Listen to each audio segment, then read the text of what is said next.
자, 기억나시죠? 한 3주 지났어도 우리가 어디까지 어떤 것들을 나눴는지 기억나실 겁니다. 자, 야곱의 아들들이 치렀던 그 곡물 값은 어떻게 했습니까? 다시 그들의 자루 속으로 들어왔습니다. 애굽 총리의 청지기는 너희 하나님, 너희 아버지의 하나님이 그 재물을 너희 자루 속에 넣어 주신 것이고 너희 돈은 내가 이미 받았다라고 했습니다. 이 의미가 뭐라고 말씀드렸어요? 야곱의 아들들의 곡물값은 요셉이 치른 것처럼 하나님 안에서 생명을 얻는 것은 우리의 돈으로, 우리의 의로, 우리의 행위로 살 수 있는 것이 아니라 예수 그리스도께서 치르심으로만 가능한 것을 의미한다고 말씀드렸습니다. 우리에게 구원이 주어진 것은 하나님의 은혜입니다. 전적인 하나님의 은혜죠.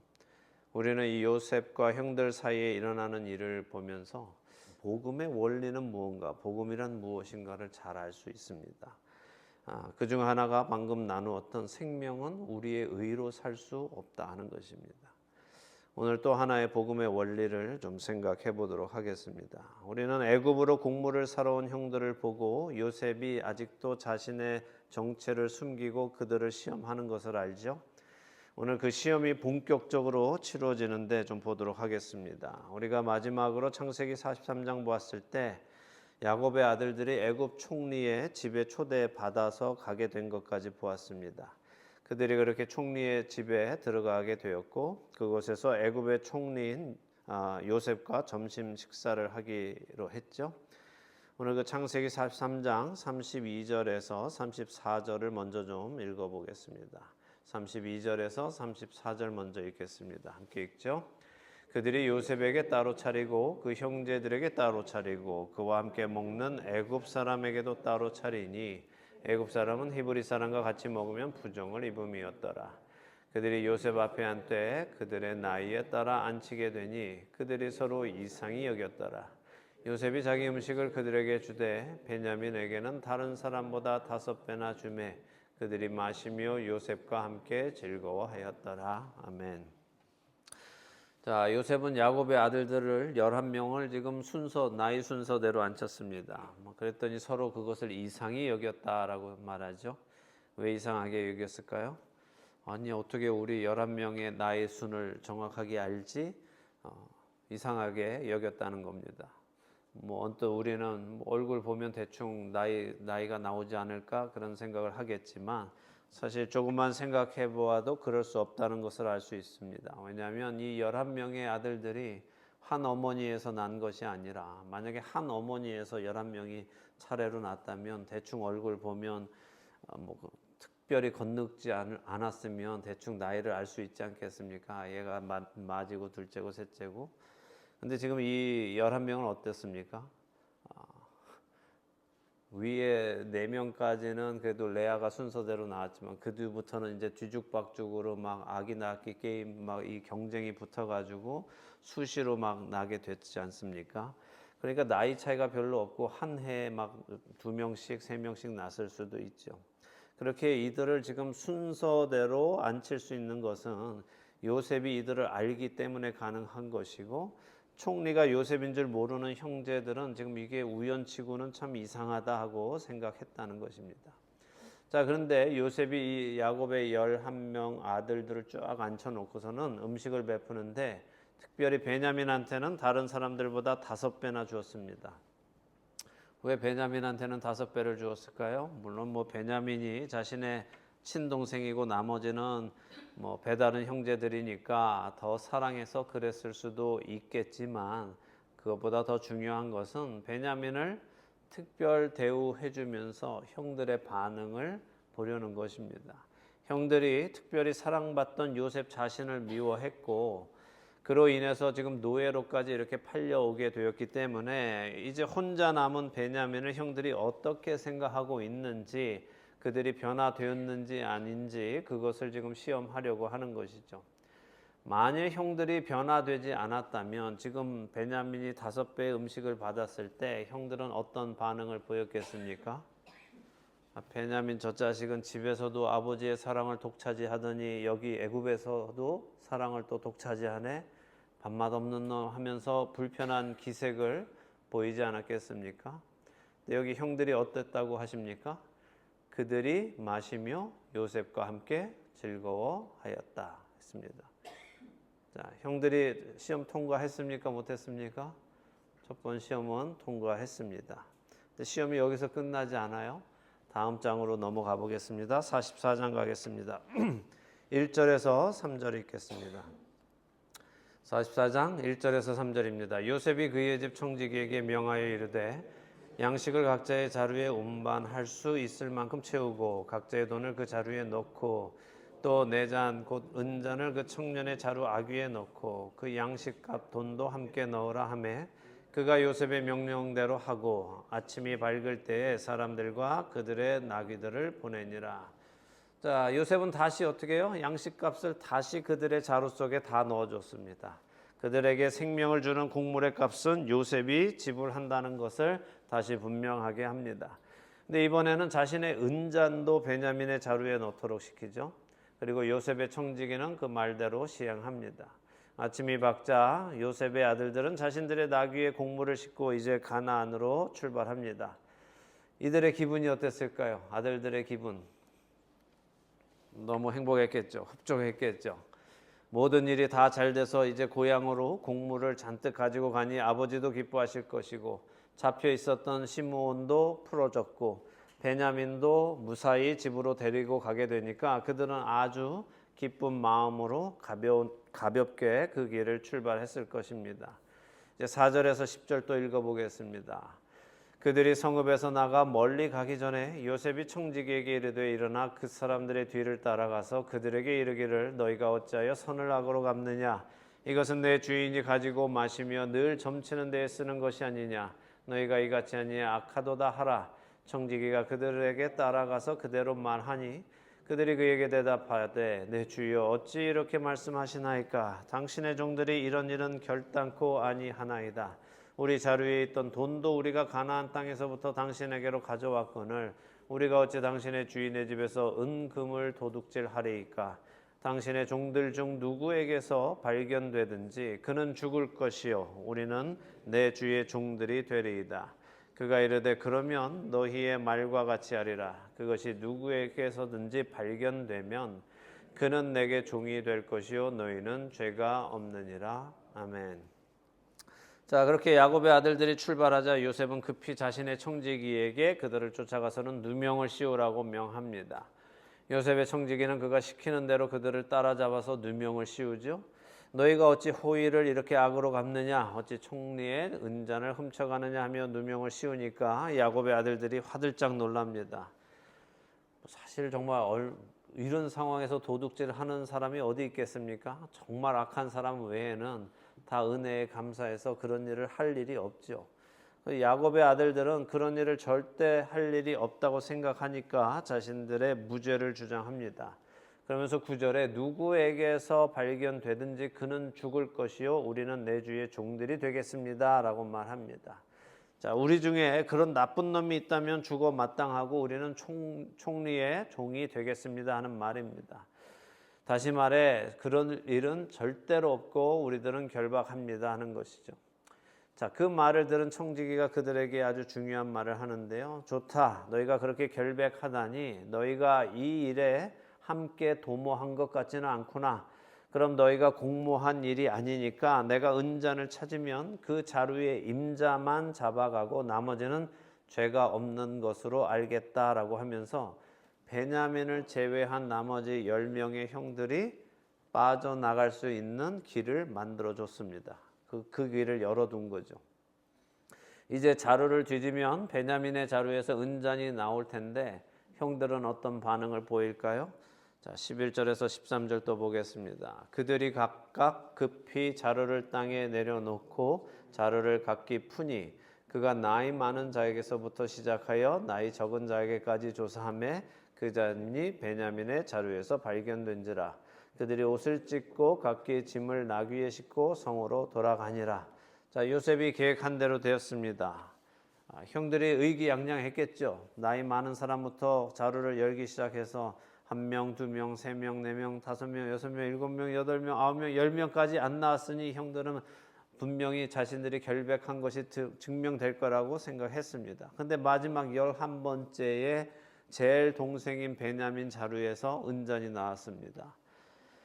형들이 변화되지 않았다면 형들은 어떤 반응을 보였을까요? 이때다 하면서 이 아이 나쁜 놈아, 우리 집안 망신을 시켜도 유분수지 하면서 어디 훔칠 게 없어서 이렇게 은혜를 베푸시는 총리님의 은전을 훔치냐 하면서 너 같은 놈은 죽어야 된다라고 정죄했을 것입니다. 그리고 총리에게 그 베냐민을 내주고 자신들은 집으로 돌아갔겠죠. 근데 형들이 어떻게 합니까? 옷을 찢었다고 했습니다. 무슨 말이에요?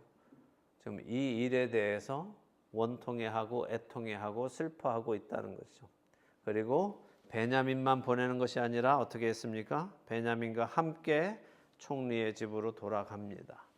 이제 14절에서 17절을 읽겠습니다. 유다와 그의 형제들이 요셉의 집에 이르니 요셉이 아직 그곳에 있는지라 그의 앞에서 땅에 엎드리니 요셉이 그들에게 이르되 너희가 어찌하여 이런 일을 행하였느냐? 나 같은 사람이 점을 잘 치는 줄을 너희는 알지 못하였느냐? 유다가 말하되 우리가 내 주께 무슨 말을 하오리이까? 무슨 설명을 하오리이까? 우리가 어떻게 우리의 정직함을 나타내리이까? 하나님이 종들의 죄악을 찾아내셨으니 우리와 이 잔이 발견된 자가 다 내 주의 노예가 되겠나이다. 요셉이 이르되 내가 결코 그리하지 아니하리라. 잔이 그 손에서 발견된 자만 내 종이 되고 너희는 평안히 너희 아버지께로 도로 올라갈 것이니라. 아멘. 자, 이렇게 형제들은 총리의 집으로 다시 왔습니다. 총리는 자신이 점을 잘 치는 사람이라는 없는 말까지 해가면서 그들에게 겁을 줍니다. 자, 여기에 대한 유다의 답변을 좀 생각해 보죠. 자, 모든 상황이 지금 이렇게 돌아가고 있는데 우리가 내 주께 도대체 무슨 말을 하겠습니까? 무슨 설명을 한다고 해서 우리의 결백함이 밝혀질 수 있겠습니까? 이것은 하나님께서 우리의 죄악을 알고 계시고 그 죄악을 벌하시기로 했기 때문에 일어나는 일이니 우리 모두가 그 죄값을 치러야 할 수밖에 없습니다라고 말하고 있는 것입니다. 자, 그런데 유다가 말하는 그 죄악은 뭘까요? 바로 요셉을 억울하게 만든 일, 억울한 요셉을 노예로 팔아버린 일에 대한 그들의 그 죄를 하나님께서 찾아내셨고 눈에는 눈, 이에는 이에처럼 요셉을 억울하게 노예로 만들었기 때문에 자신들도 요셉이 당한 그 일에 동일하게 당하여서 노예가 되어야 한다 하는 말을 하고 있는 것입니다. 근데 그런 유다의 답변에 총리는 아니다. 그럴 것 없다. 잔이 그 손에서 발견된 자만 내 종이 되고 너희는 평안히 너희 아버지께로 도로 올라가라 라고 합니다. 자, 요셉은 다시 한번 형들에게 지금 베냐민을 놓고 돌아갈 수 있는 정당성을 부여해 주고 있습니다. 지금이라도 형제들은 유다야 우리도 할 만큼 했다. 하지만 총리께서 이렇게 은혜를 베푸시니까 이제 집으로 돌아가자. 집에 계신 아버지와 식구들도 생각해야지. 우리가 다 여기서 노예되면은 그들은 어떻게 먹고 살니 하면서 베냐민을 두고 자신들은 집으로 돌아갈 수 있는 명목을 얼마든지 만들 수 있었습니다. 근데 형제들은 그렇게 하지 않습니다. 그리고 유다가 대표로 총리에게 자신들의 사정을 이야기하죠. 그 이야기는 다 읽지 않아도 이미 아는 이야기니까 유다가 자신들의 처지를 이야기하는 것은 넘어가고 그 처지를 다 이야기한 후에 마지막 절을 좀 보겠습니다. 30절에서 34절입니다. 창세기 44장 30절에서 34절 함께 읽죠. 아버지의 생명과 아이의 생명이 서로 하나로 묶여 있거늘 이제 내가 주의 종 우리 아버지에게 돌아갈 때에 아이가 우리와 함께 가지 아니하면 아버지가 아이의 없음을 보고 죽으리니 이같이 되면 종들이 주의 종 우리 아버지가 흰 머리로 슬퍼하며 스올로 내려가게 함이니이다. 주의 종이 내 아버지에게 아이를 담보하기를 내가 이를 아버지께로 데리고 돌아오지 아니하면 영영이 아버지께 죄짐을 지리이다 하였사오니 이제 주의 종으로 그 아이를 대신하여 머물러 있어 내 주의 종이 되게 하시고 그 아이는 그의 형제들과 함께 올려 보내소서. 그 아이가 나와 함께 가지 아니하면 내가 어찌 내 아버지에게로 올라갈 수 있으리까? 두렵건대 제 해가 내 아버지에게 미침을 보리이다. 아멘. 자, 유다의 말 속에서 우리는 유다가 아버지를 생각하고 있음을 알 수 있죠. 염려하고 있습니다. 베냐민이 가지 않으면 우리 아버지가 슬픔 속에서 돌아가실 것입니다 라고 설명합니다. 왜냐하면 아버지가 사랑하는 아들은 요셉과 베냐민 뿐인데 요셉이 없어졌기 때문에 이제 하나 남은 이 베냐민까지 없어진다면 아버지는 정말 아무 낙이 없기 때문이라고 설명했습니다. 그러니 죄 없는 다른 자들을 놓아주신다니 감사한데 대신 은잔이 나온 베냐민은 보내주시고 나를 종으로 만들어 주십시오라고 간청하지요. 유다의 답변으로 인해서 요셉은 이제 통곡하고 자신의 정체를 밝히는 것이 우리가 다음에 볼 45장의 시작입니다. 자, 그래서 다시 말씀드리면 요셉이 지금 그들에게 형들에게 시험을 3가지를 주었는데 그 3가지 시험을 형들이 다 통과한 것입니다. 자, 1차 시험이 뭐였어요? 베냐민이 자신들보다 5배나 더 많은 음식을 받았을 때 불평하는가 하는 거예요. 그들은 불평하지 않고 음식을 베푼 그 요셉과 함께 기뻐했다, 즐거워했다라고 했습니다. 2번째 시험은 뭐였어요? 야곱의 아들들이 베냐민이 억울하게 죄를 뒤집어 썼을 때 베냐민을 정죄하며 그에게 책임을 지라고 하는가 하는 그 시험이었죠. 그러니까 베냐민에게 물건이 나왔을 때 형들의 반응을 보는 거였는데 형들이 어떻게 했습니까? 옷을 찢으며 함께 총리의 집으로 왔습니다. 마지막 3번째 시험은 무엇입니까? 함께 책임을 지려 해도 안 되고 그 사람 하나만 책임지라고 할 때 내가 대신하여 책임을 지겠는가 하는 것입니다. 그리고 유다는 자신이 그 책임을 대신 지겠다고 합니다. 자, 야곱의 아들들은 변화되었습니다. 그들은 더 이상 시기하고 거짓말하던 예전의 그들이 아니었습니다. 자, 그럼 이 야곱의 아들들이 변화되게 된 것은 무엇 때문일까요? 무엇이 이들을 이렇게 변화하게 했을까요? 물론 하나님의 은혜지만 여러분들은 지금 이 이야기 속에서 이들을 하나로 묶고 있는 구심점이 뭐라고 생각하세요? 그것은 아버지를 향한 사랑이에요. 이 형제들이 아버지를 향한 사랑이 생겼다는 거예요. 예전에는 아버지에 대한 불만이 있었는데 이제는 그 아버지를 사랑하게 되었다는 거죠. 아버지를 걱정하게 된 것입니다. 그 아버지를 사랑하니까 누구도 사랑하게 되었습니까? 베냐민도 사랑하게 되었습니다. 베냐민을 이제 보호하게 되는 것입니다. 지금 여기서 야곱이 사랑받을 만한가? 그런 아버지인가? 그거 논할 것이 아닙니다.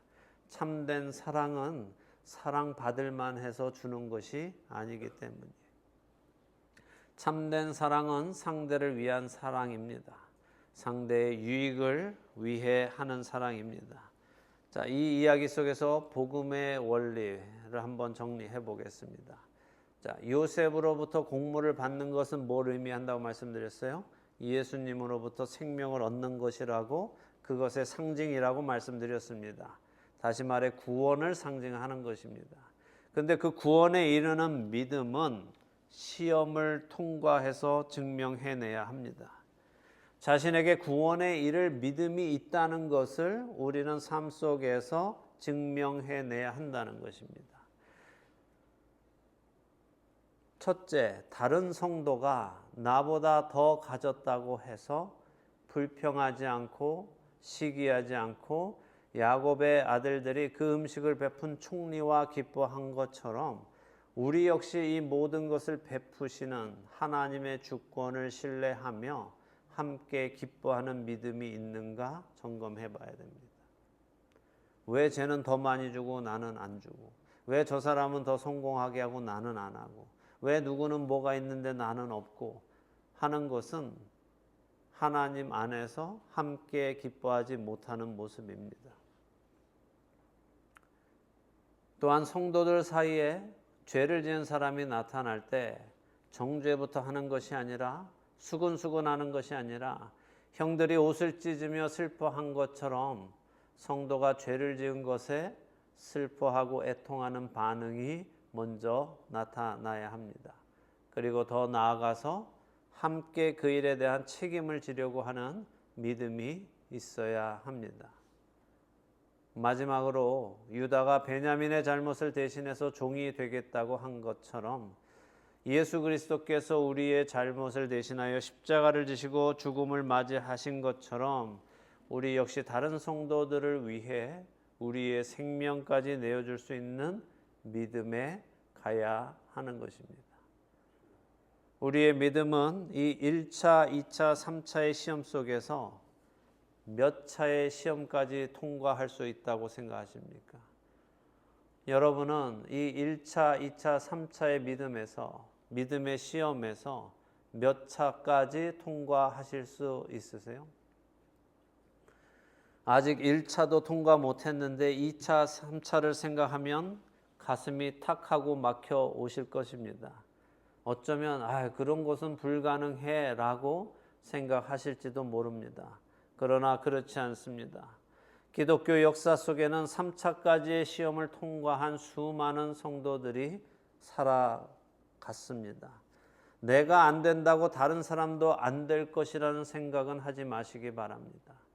이름 있는 성도들은 물론 이름 없이 살다가 간 성도들 중에도 3차까지의 시험을 다 통과한 사람들이 있습니다.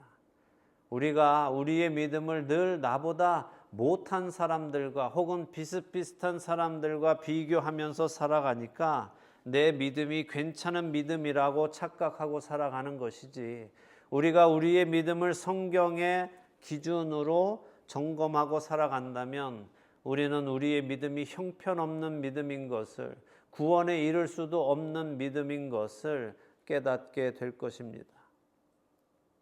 서로 비슷비슷한 믿음 바라보며 안심하지 말고 성경 말씀을 기준으로 우리 각자의 믿음을 돌아보기를 원합니다.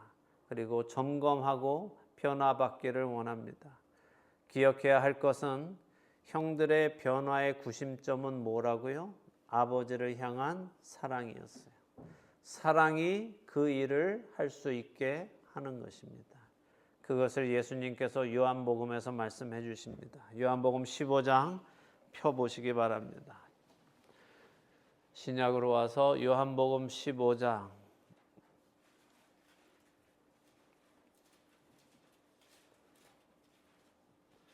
요한복음 15장 9절에서 14절을 우리 함께 읽겠습니다. 요한복음 15장 9절에서 14절입니다.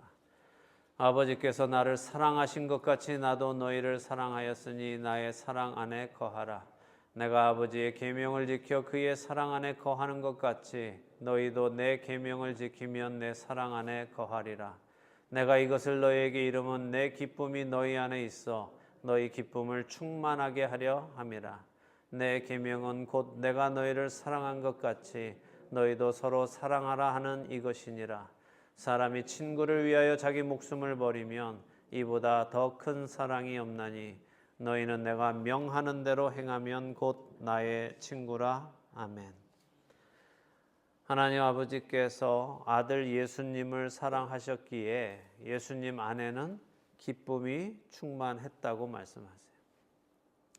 그렇기에 예수님은 제자들에게도 너희도 나의 사랑 안에 거하라 라고 말씀하세요. 그러면 너희에게도 내가 누리는 이 기쁨이 충만하게 될 것이다 라고 하시죠.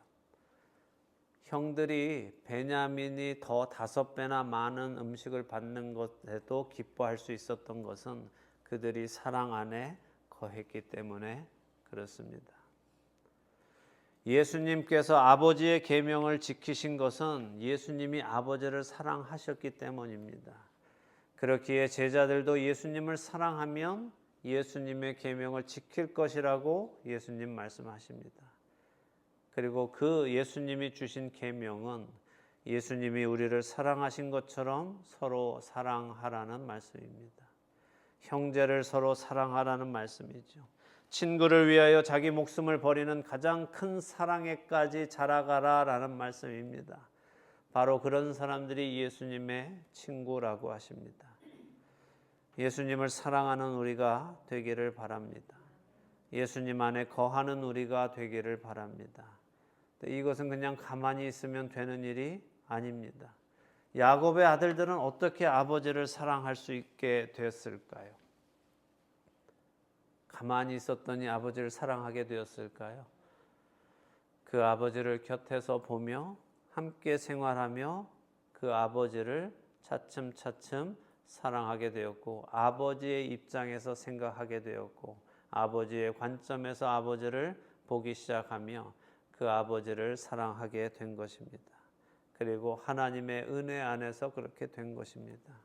우리 역시 예수님 곁에서 예수님과 함께 생활하며 예수님과 동행한다면 우리 역시 예수님을 더욱더 사랑하게 될 것입니다. 그리고 그 사랑이 형제 자매에게까지 흘러가게 될 것입니다. 우리의 믿음이 시험받는 그날 주님 앞에 칭찬받는 자들이 되도록 우리에게 주어진 하루하루를 채워나가시는 우리 모두 되기를 예수 그리스도의 이름으로 축원합니다.